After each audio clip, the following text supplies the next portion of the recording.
What is up, everybody? This is Sting is the Greatest back here in your video, and I'm going to talk to you about the worst WrestleMania of all time, in my opinion, and that's WrestleMania 11.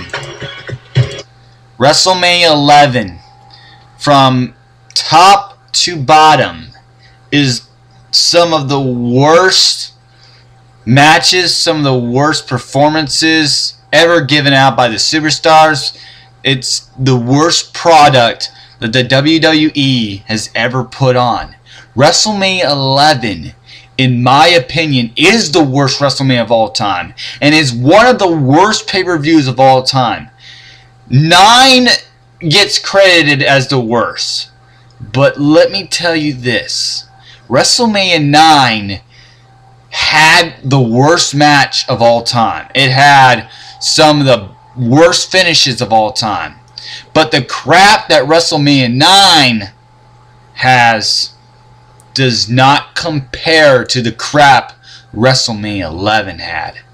WrestleMania 11 starts out with America the Beautiful, with an unknown opera singer. Horrible performance. Horrible performance. Makes your ears bleed. You might as well have me go out there and sing, and it wouldn't be much better. It was horrible. Then we open with the first match on the card, Lex Luger and the British Bulldog. Yeah, two of the most popular people in the WWE at the time. You got Lex Luger, supposed to be the next Hulk Hogan, and then of course you got British Bulldog, an international superstar, going against Jacob and Eli Blue with Zeb Coulter of the Blue Brothers.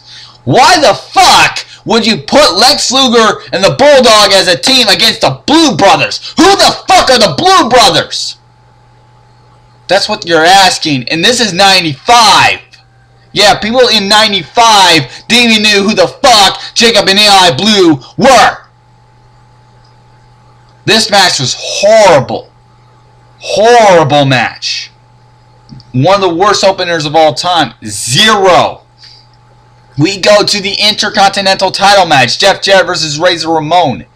This match was okay until the finish, when all of a sudden, Road Dogg, Jesse James, or known as the Roadie then, comes in, interferes, out comes the 1-2-3 Kid, all hell breaks loose, ends up in a double disqualification, I believe, and it ends in a shitty finish to a fine Intercontinental title match. 3 stars due to the crappy finish. Lord. And then we have King Kong Bundy versus The Undertaker. King Kong Bundy in 1995 is over the hill. He hasn't been relevant since 1985. For crying out loud. He was in a cage match with Hogan at WrestleMania 2. And then he squashed a bunch of midgets at WrestleMania 3. And then he was never relevant again. So they bring him back with the $1 Million Corporation to face the fucking Undertaker. Just to try and make him relevant again. When this match was horrible with a crappy fucking finish. Undertaker, known ending the match with a tombstone, a chokeslam. Later on ending the match with the Last Ride, the Hell's Gate. He doesn't end with any of those. He didn't end it with Old School. He ends it with a flying lariat. What the fuck? And then midway during the match, you have Kama coming out, attacking Paul Bearer, takes the arm from him. What the fuck is going on here? So you got that going on. You got a promo going on. Midway during this shit fest of a match, Kama cutting a horrible promo, and then this horrible match. This is the second worst match of the streak, in my opinion, next to Giant Gonzalez was The Undertaker. Undertaker has gone through the early years of his career, and he has gone through so much shit. Quit beating The Undertaker so many bad opponents. King Kong Bundy? The fuck? Then we go to the tag team title match. Yokozuna, the mystery partner for Owen Hart, taking on Billy Gunn and Bart Gunn, the Smoking Guns. Now, the tag team titles are on the line. This match makes no sense whatsoever. I mean, I guess Owen Hart picks Yokozuna because Yokozuna defeated Bret Hart WrestleMania 9, so it's kind of like rubs it in your face. This, I don't know why they were in the tag match. I guess they had to put the tag titles on the line. Smoking Guns were tag champions. Makes no fucking sense whatsoever. I don't get it. What the fuck is going on here? It's whatever. A 2-star match. Owen Hart and Yokozuna pick up the victory. They pick up the tag team belts. Just bleh. Bleh. And then we go to the I Quit match. Bret Hart versus Bob Backlund. And the match that they had at Survivor Series was a great classic 5-star match.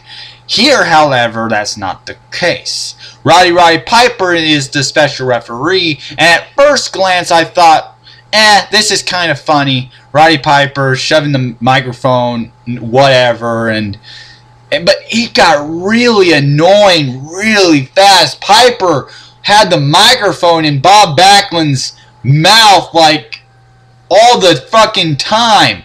Bret Hart would put like a headlock on him, and then all of a sudden Piper would come out with the microphone and say, "Do you quit? Do you quit, Backlund? What do you say?" And then I think Backlund nails him with an elbow, and then or something like that, something little small, and he asked Bret, "Do you quit?" Just to get a little kick out of it. And the crowd laughs a little bit because it's supposed to be funny. No, it was retarded. It's stupid, horrible performance. And guess what? Bret Hart said this is one of the worst matches in his career. And if Bret Hart said that, it must be true. The ending to this match, Bob Backlund didn't even say, "I quit." He didn't say yes at all. He said, "Ugh," like he was constipated. He said, "Ugh." What the fuck is that? What the fuck? And then he exits the ring, talks to JR, kind of crappy promo, and saying, "I saw the light. I saw the light." Going all ape shit, crazy, psychopath bullshit going on here. What the fuck is this? So, then we go to the WWE Championship match. Diesel versus Shawn Michaels. And throughout this entire WrestleMania, you have Pamela Anderson gone missing. So, Jennifer McCarthy comes out with Shawn Michaels. And then Diesel comes out with Pamela Anderson. So, where was Pamela Anderson? I don't know. Who the fuck cares? But apparently the WWE cared at that time because this whole fucking WrestleMania in the early going was about where the fuck was Pamela Anderson? Who cares about Pamela fucking Anderson? So we get to this match and it's Match of the Year 1995 in PWI, Pro Wrestling Illustrated. I don't know how. I don't know why because this had a crappy finish. Diesel jackknifed him, and then Shawn Michaels landed on his feet, but then flopped backwards, and then for the 1, 2, 3, it's over. You had about 1,000,000,000 photographers around the ring, 1,000,000 cameramen, 1,000,000 celebrities involved here. You had Jonathan Taylor as a bellkeeper, Nicholas Totoro as the announcer, Pamela Anderson with Diesel, Jennifer McCarthy with Shawn Michaels, and then after the fucking match is all over with, all 4 of those people leave with Diesel. I don't know why. I guess everybody loves Big Daddy Cool. I guess everybody loves Big Daddy Cool Diesel. Honk, honk, honk, honk. Whatever.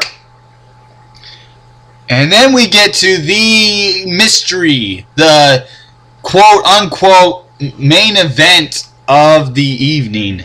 And I say it's a mystery main event because I don't know what the fuck they were thinking. It's Bam Bam Bigelow versus Lawrence Taylor. Yeah, Bam Bam Bigelow, main event of WrestleMania. Wrap your head around that. Of all the great superstars who've been in the main event, your Hulk Hogan's, your Macho Man's, your Shawn Michaels, your Undertakers, your John Cena's, and your Austins, and your Rocks, and all this crap, Bam Bam Bigelow and Lawrence Taylor main evented WrestleMania 11. That's how shitty this WrestleMania was. No offense to Bam Bam. No offense to Lawrence Taylor, because actually this match, due to Lawrence credits, LT's credit of having zero experience in the ring, it's not a bad match. I give it 2.5 stars. Not a bad match. I don't know why it was the main event. I guess it was the most hyped. That tells you something about 1995. Oh my god. So, basically, we only have 7 matches here. 3 of which are some of the worst matches of all time. You know, Lex Luger and the Bulldog versus the Blue Brothers. Undertaker and Bundy. Bret Hart versus Bob Backlund. And then you have 4 matches that aren't much better. The tag team title match was crap at best. The IC belt ended horribly. Decent. The main event was decent due to no wrestling experience from Lawrence Taylor. And a horrible WWE Championship match. WrestleMania 11 was just really, really, really bad. I don't get why people say WrestleMania 9's worse. WrestleMania 9 had the worst match of all time. It had shitty finishes. But let me tell you this. The crap that WrestleMania 9 gets is undeserving compared to the shit that WrestleMania 11 had. The shit. It is the America the Beautiful performance. It's the fucking microphone problems. The celebrity involvement. You had the very first segment of WrestleMania 11 they cut with Nicholas Tutorial. He's in the back interviewing Jennifer McCarthy, interviewing Shawn Michaels and Sid and all these motherfuckers. And guess what? You could not hear them because the microphone was busted. You couldn't hear it because they were having microphone problems. Why? I don't know why. What the fuck is going on here? The sound problems, the microphone problems. Then there was another promo with Diesel. Todd Pettengill has switched between 3 different microphones in the middle of this promo, and the Diesel cuts the worst promo of all fucking time. They had to redo that freaking segment with Nicholas Tutorial again. Where's Pamela Anderson? Where's Pamela Anderson? Oh my god. Then the celebrities. You had the NFL All-Star team in '93. You had Lawrence Taylor, Pamela Anderson, Jennifer McCarthy, Jonathan Taylor, Nicholas Tutorial, Salt and Pepper. Oh my god. This WrestleMania blows my mind. It is unqualified as it is the absolute worst WrestleMania of all fucking time. It is the shittiest WrestleMania. It might be the shittiest pay-per-view of all time. I give WrestleMania 11 a 1. And it's not even deserving. In the backyard of the WWE in Hartford, Connecticut, the worst WrestleMania of all time is WrestleMania 11. And I'm telling you this, if you think otherwise, you're a fucking dumbass. WrestleMania 11, hands down, the absolute worst WrestleMania of all fucking time. Goodbye.